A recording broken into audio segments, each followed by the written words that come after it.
to the Anxiety Slayer podcast. I'm Shan Vanderleek here with my longtime friend and co-host Ananga Sivyer. This week, we're talking about how to care for yourself if you suffer with social anxiety. Welcome back, Ananga. Hey, Shan. I'm incredibly grateful that we're having this conversation today, and the timing just couldn't be better. Social anxiety is, well, it kicks into pretty high gear during the holiday season, that's for sure. Yeah, it certainly does. It can really bring a lot of nervous anticipation about social invitations that we might not feel at all comfortable with. And let's begin today by discussing the question that we hear most about social anxiety. Yeah, the thing we hear most in our group and other messages coming into us is, does anybody else feel this way? Is it just me that gets anxiety attacks at a crowded event? Or am I the only one who can't eat in front of other people? These kinds of questions are what really concern people with social anxiety. Is it just me? Am I alone? What's wrong with me? And our answer is no. You are not alone, and you are not the only one. Social anxiety is common, and it's becoming increasingly more common in our loud and fast society, and with social media-driven certain expectations that we're all facing. As a matter of fact, social anxiety is the third most common mental health challenge in the United States, with affecting over 15 million American adults. Yeah, so there's comfort in knowing that we're not alone, but we can do better than that. We can start learning how to care for ourselves, how to calm social anxiety, and EFT tapping and Bach flower remedies are two very effective ways to do that and to address personal challenges like the things we really dread, and I certainly used to dread in my youth at social events: shaking, going red, feeling hot, worrying that people are going to notice, fear of speaking in front of others, not feeling comfortable making eye contact, concerns about feeling judged, or just simply feeling like you want to run out the room, which is something I have done on a number of occasions. That just made me think of a time when, in my prior professional life, I often had to teach groups of people or make presentations in all different sizes of groups. It could be one-on-one, it could be, one-to-many. And on occasion, I would just have a complete, I guess what you would call a hot flash, even though that wouldn't be a normal thing to expect to experience at that time. And just so many times try to power through it. But you can't, when when your face is beet red and you're sweating and you're like, oh man, the timing is just awful.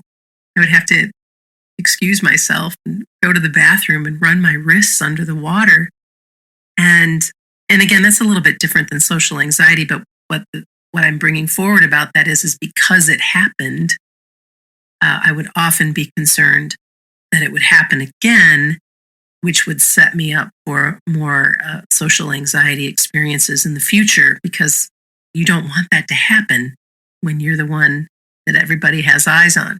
Yeah, absolutely. And the wonderful thing about the development of EFT tapping is nowadays, if we feel like that, we can go to the restroom and certainly run our wrists under cold water, take some deep breaths, but we can follow an SOS guided tapping session that will really help us feel calm and confident in just a few minutes.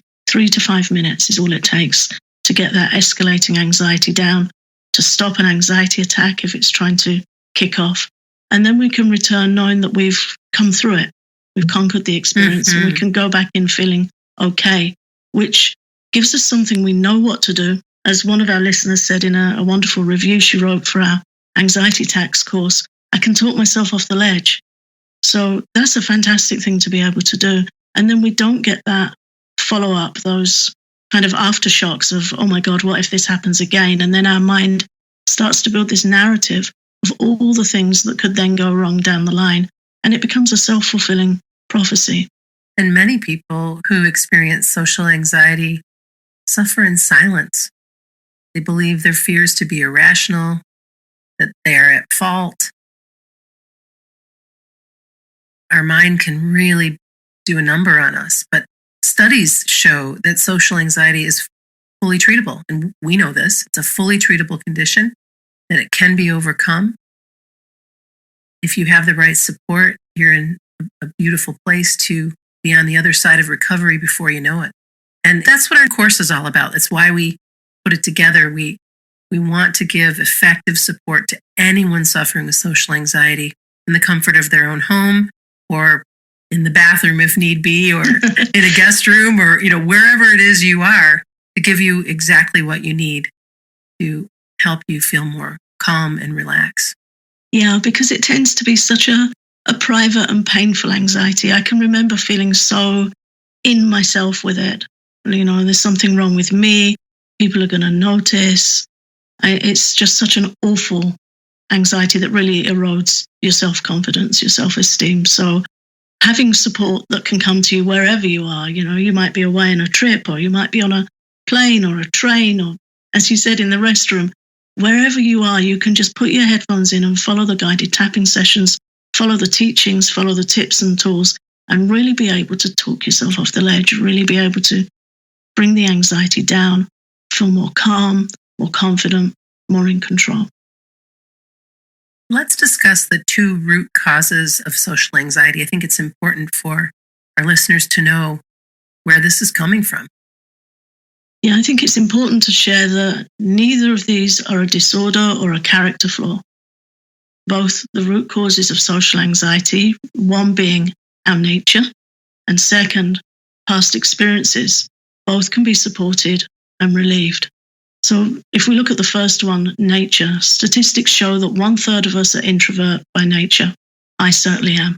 And in the course, there's a discussion, Shan, with you and I talking about Susan Cain's wonderful book, Quiet, The Power of Introverts in a World That Can't Stop Talking. And we both really discussed at length our experiences and realizing that we're both quite introvert by nature. That book truly was my gateway to understanding that I am an introvert. Me too. But it was, wow. Anyway, such a great book. I'm glad that we're sharing that conversation. Yeah, it was a great discussion and an eye-opener for a lot of people, including us. So introverts are the quieter third, the ones who like small groups or one-to-one interactions, who like to read, walk in nature, listen to music, and they're happy in the quiet comfort of our own homes. That's very different to feeling that we're stuck in our own home. It's important to understand that introversion isn't a flaw.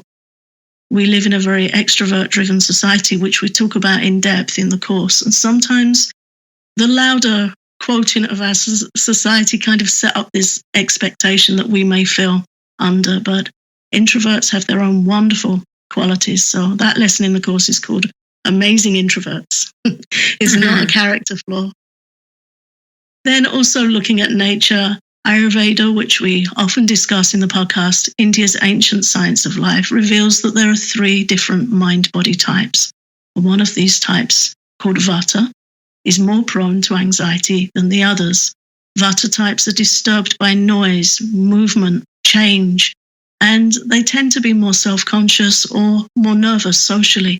The Vata type can feel shaky and nauseous under duress. And I remember in my youth feeling continually nauseous and very, very shaky, visibly shaky. So it was a great relief for me when I started learning this information.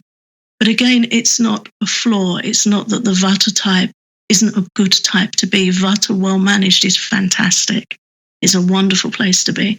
The Vata type is also funny, creative, quick-witted. There are few people you can find that are funnier than a balanced Vata. I have a couple of Vatas in my family that I enjoy immensely. They are just so quick at observing life, so very, very funny. They're adaptable, they're wonderful company when they're in an environment that doesn't throw them off balance. Right. So being Vata isn't a bad thing. It can be a wonderful thing. And Ayurveda teaches us how to understand the cards we've been dealt as our mind-body type and how to play them well. So self-understanding and self-compassion is key.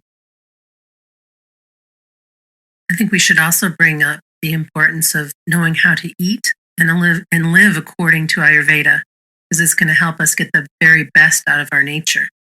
knowing that we're prone to anxiety invites compassion. And along with that understanding, we have the opportunity to explore the many, many things we can do to support ourselves to feel less anxious, nervous, or shaky, socially or anywhere. And this is why, if we know how to live, if we know how to eat, if we know how to care for ourselves, these are all resources for us to, I know what to do in this situation. I know how to care for myself. I know right now that having caffeine isn't good for me. I know right now that if I'm going to go out in a windy environment, I'm going to oil up before I go. All of these just little tips and practices that we've been sharing with you over the years make all the difference. It's that simple. And also just the simple understanding of who we are and being okay with who we are. Mm-hmm. Like, you might have a sparrow and a crow on a branch of a tree. If you're a sparrow, be a sparrow. If you're a crow, be a crow. So it's when we're trying to be what we're not, or something that we're not, right? Something we're not, or something that we think is expected of us. We need to be at home with who we are. If we're Vata, we're Vata. Know Vata. Know how to manage it well. Know how to nourish it, love it, care for it, and bloom with it, because Vata is a wonderful, wonderful type when you know how to live it well. And the other root cause of social anxiety is past negative social experiences. We all have them. Fear of humiliation or rejection are two huge fears that most people will do anything to avoid. And they're very real, and they often sit at the root of social anxiety. Sometimes that fear has a basis in protecting us, and that protection might not seem obvious, like feeling anxiety when you get close to the edge of a cliff. But fear and social anxiety might come from a memory. If we have felt humiliated or rejected in a group setting in the past, anxiety will manifest as a warning to us. When the symptoms of anxiety show in our body as shallow breathing or a fast heart, shaking or sweating, or our subconscious mind may be sensing danger, right? Which increases our adrenaline and other stress hormones, which triggers symptoms. Yeah, this is something we touched on in our free Anxiety Slayer starter course, understanding the fear of the fear. And this is a really important teaching for overcoming social anxiety. Occasionally, very occasionally, we get a letter from somebody saying, tapping isn't working for me. Usually we get letters saying, wow, tapping works great, I love it. Very occasionally, somebody will say, it's not working for me. And 9 times out of 10, this is the reason. It's because a part of us believes it's not safe to go forward. So really important with addressing social anxiety to be thorough and to know how to clear and make peace with past negative social experiences. So many of these things just come up like a stack of cards, flashcards coming up in our minds, things we wish we hadn't said, things we wish we hadn't done, things that we look back on as terrible mistakes or terrible decisions. But the truth is, we do the best we can in the moment. Right. We learn as we grow, but being able to make peace with those experiences helps EFT tapping work for us. Otherwise, we're pushing our face into a situation that we just don't feel comfortable with. We need to be able to understand that it's safe. We need to be able to look at what's different this time. What do I know now? What have I learned now? And be able to use tapping to help us get there. Tapping is an easy practice to learn. Fortunately, once we understand all of this, we can use EFT tapping to diffuse the pain and trauma of the last negative social experience that we had and come to the point of telling our mind, hey, thank you for your concern, but I've got this. I know how to handle things differently this time. That is such a key conversation to have with your own mind, to have with that inner critic, because just because you had a really negative experience doesn't mean you have to have it again. And once you know how to take care of yourself and how to practice EFT tapping, you can clear painful memories and feel more calm and in the present in any social situation. The thing with EFT tapping is that it's extremely easy to learn to use and apply. A 5-year-old child can learn how to use it. But in situations like social anxiety and anxiety attacks, we need to know how to use it well and how to apply it to these situations where our subconscious mind is telling us, don't go there, you'll get hurt. Where the subconscious mind is saying, you remember this happened the last time. Humiliation is about the most painful thing we can feel, along with rejection. So when we've had a bad past experience, our mind sends us a warning and it feels like a growing sense of unease and anxiety that it just doesn't feel safe to go there again. And if we try and push through that, we can start to really feel more and more uncomfortable. And how that tends to manifest in us is that we think, what's wrong with me? And we feel inadequate. And we'll say things like, I know it's not rational, but I can't deal with it. This is how I feel. And then we come back to collapsing in on ourselves with loss of self-respect and growing feelings of inadequacy. And this really is the key. It's this pattern that's running beneath the surface of our awareness that you got hurt before, don't go there again. So learning how to diffuse that with EFT tapping, it's magic. There's so many ways you can apply tapping if you're learning it from somebody that's experienced with it. I'm so glad we had this conversation. And I know that our listeners will be grateful to listen in as well. The timing around the holidays when social anxiety really kicks into gear. This is the time when you want to learn how to care for yourself and get through the holidays with as much grace and ease as possible. Once you know how to do this, you can clear painful memories, you can feel more calm and in the present in any situation, and you can learn exactly how to do that inside our course for social anxiety. Thanks for listening to Anxiety Slayer. We'll see you again next week.